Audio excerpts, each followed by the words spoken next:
I come from a musical family.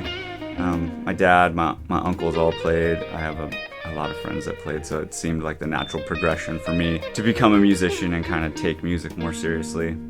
What really inspired me is I'd found one of my dad's old Stevie Ray Vaughan albums and soaked up as much of that as a 14-year-old mind with zero, technical ability or any musical knowledge could. So after that, I kind of got into playing with other people. Again, didn't have a clue what I was doing. So naturally, I started taking lessons from an instructor that I'm still real good friends with, still play with. And that kind of sent everything careening out of control. I just wanted to play more and more.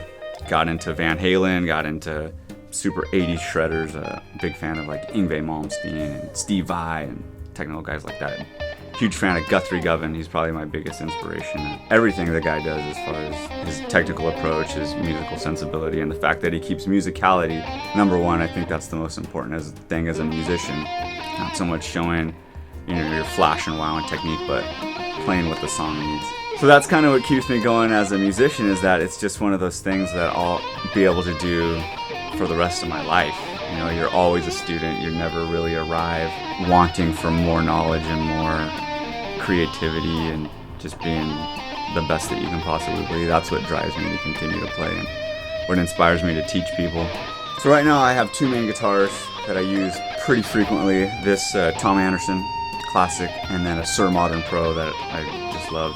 Both do things very differently, but both feel fantastic. I'm running those through a Victory Countess and to have an analog pedal board. So right now I'm dabbling in the world of amp modeling. I just picked up a Line 6 Helix. It's actually impressive how real it is. And just the different options you have, like mic, distance from the cab, swap all your cabs out.